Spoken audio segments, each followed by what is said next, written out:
Good morning students. Class 10 maths discuss कर रहे हैं हम chapter number 3 pair of linear equation in two variable. Question number first कल मैंने आपको कंप्लीट करवा दिया था। आज सेकंड क्वेश्चन से हम स्टार्ट कर रहे हैं।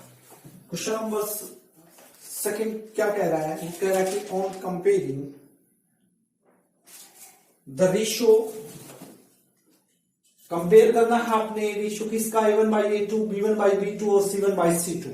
तो general form of pair of linear equation क्या होती है मैंने आपको बताई थी। उसमें आपको दो इक्वेशन मिलेंगी।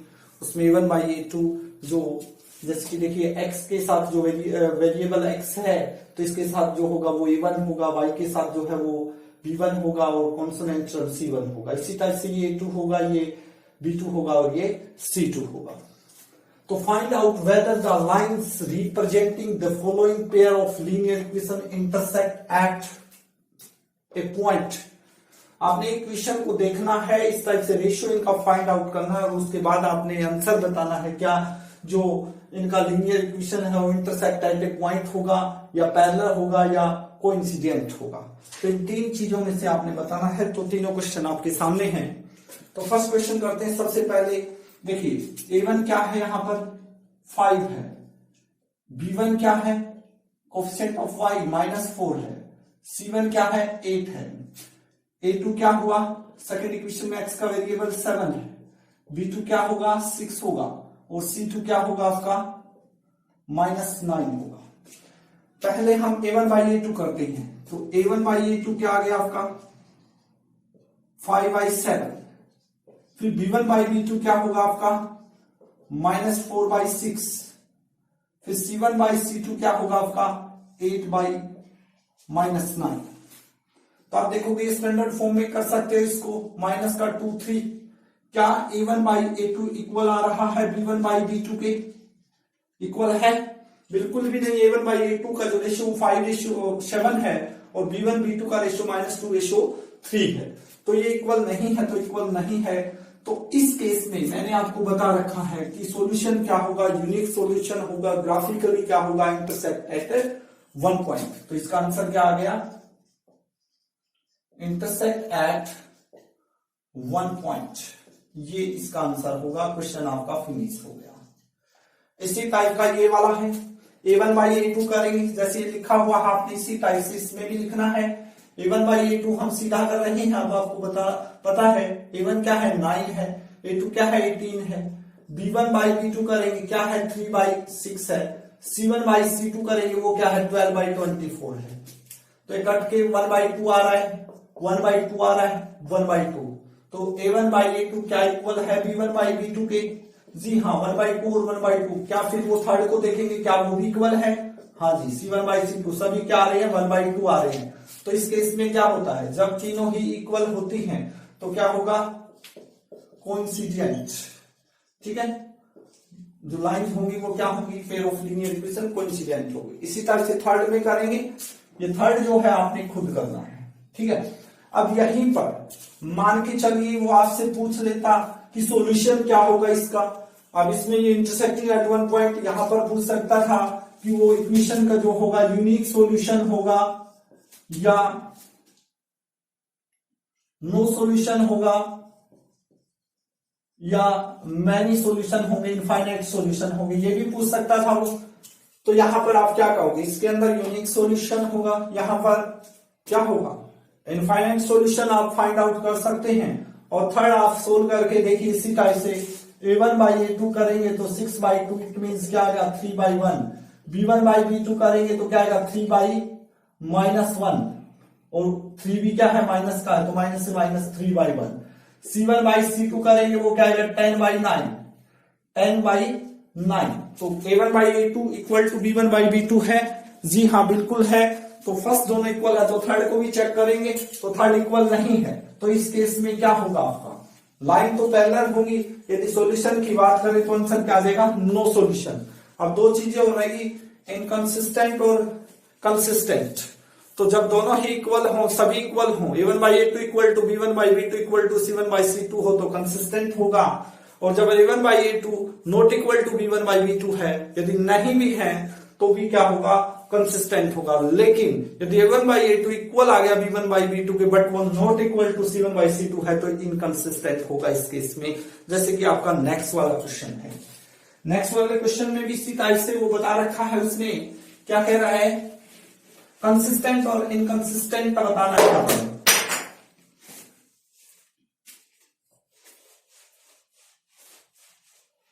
तो नेक्स्ट क्वेश्चन नंबर 3 है, इसी टाइप से है, on comparing the ratio a1 by a2 b1 by b2 c1 by c2 find out whether the line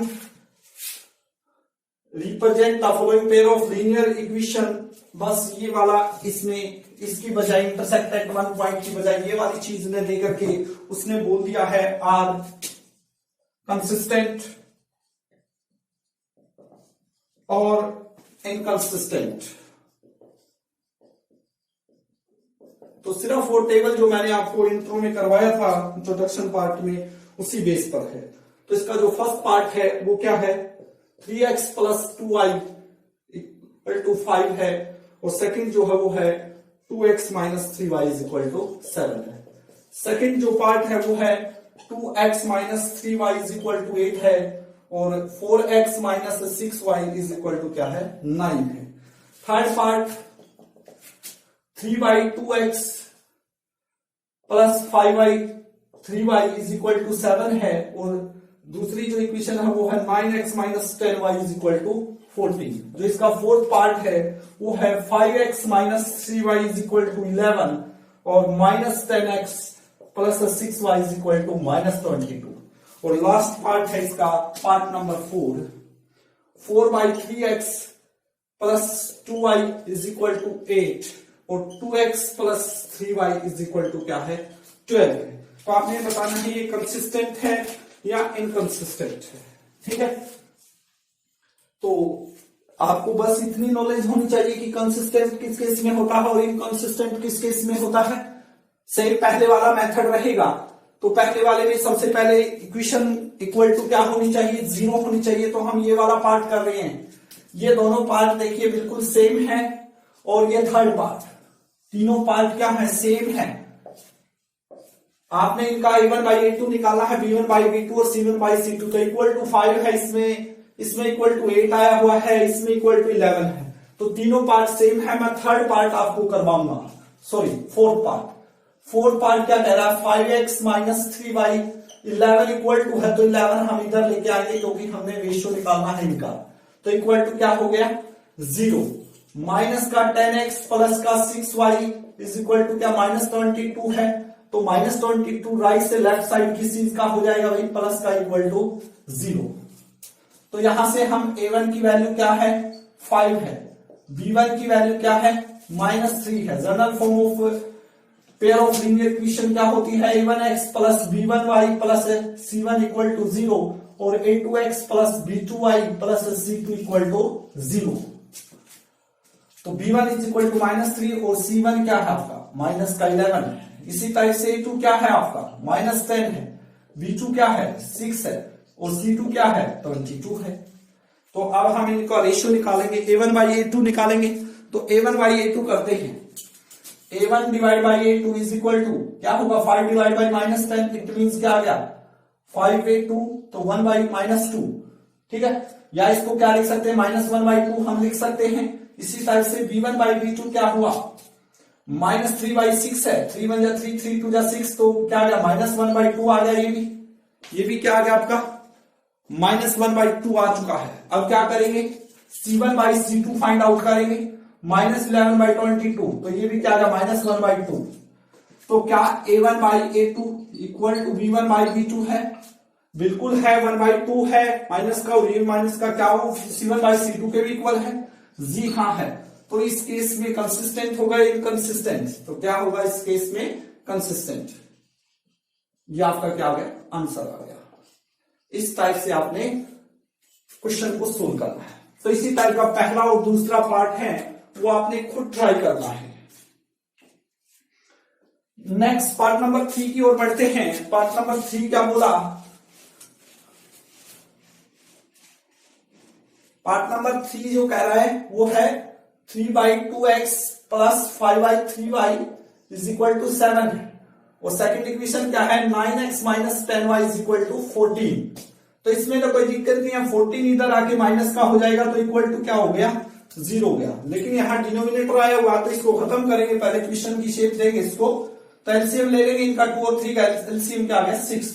2 3 जा 6, 3 3 3 जा 9x प्लस 3 2 जा 6, 2 5 2 जा 10y is equal to 7। Cross multiply कर देते हैं तो हमारे पास इक्वेशन आ जाएगी इसी टाइप की, क्या 9x प्लस 10y 1 से करेंगे तो यही रहेगी, और 6 की 7 से 42 इक्वल टू 42 आ चुकी है। 42 इधर आके माइनस का तो इक्वल टू 0। तो इस टाइप से आपने करना है। अब वही a1 बाई a2 करो, a1 बाई a2 किया 9 बाई 9 क्या आया आंसर आपका 1। b1 बाई b2 करो, क्या आया -10 डिवाइड बाई 10 तो क्या आया -1। तो थर्ड करने की जरूरत ही नहीं है। जब a1 by a2 not equal to b1 by b2 है तो उस केस में क्या होगा कंसिस्टेंट होगा, क्या होगा कंसिस्टेंट। तो इस टाइप से आपने क्वेश्चन सोल्व करने हैं, ठीक है।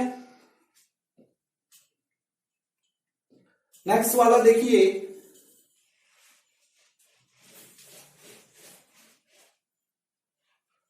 पार्ट नंबर 5 की ओर बढ़ते हैं। ये पार्ट नंबर 5 है। तो इसके अंदर आप देखोगे 4/3x plus 2y is equal to 8 और 2x प्लस 3y, यानी इस इक्वेशन में तो कोई फॉल्ट नहीं है, बस 12 इधर आके माइनस का हो जाएगा इक्वल टू 0 हो गया। यहां पर 3 है तो हम क्या कर लेंगे इनका एलसीएम ले लेंगे। एलसीएम क्या आ गया 3 का और 1 का 3, तो 3 से 3 कैंसिल क्या हुआ 4x प्लस 1 पे 3 3 2 जा 6y इज इक्वल टू क्या हुआ 8। क्रॉस मल्टीप्लाई कर दो क्या होगा 4x प्लस में 6y इक्वल टू 8 3 या 24, और 24 इधर आके माइनस का हो जाएगा तो इक्वल टू 0। तो a1 बाई a2 करते हैं।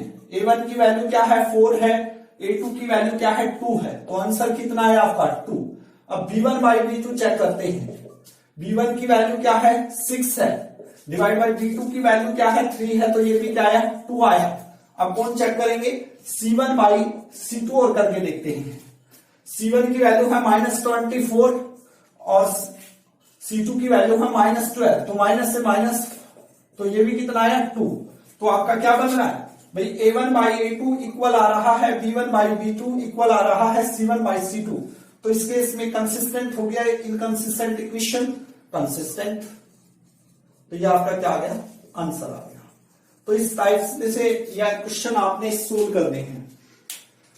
आशा करता हूं कि आपको ये क्वेश्चन समझ में आ गए होंगे। आज हमने 2 क्वेश्चन के 5 पार्ट इसके और 3 पार्ट पहले के डिस्कस किए। आपने बढ़िया से अच्छे से समझ करके कॉपी में उतारने हैं। यदि आपको मेथड अच्छा लगता है तो आप प्लीज मेरे चैनल को लाइक और सब्सक्राइब करें। Thank you very much.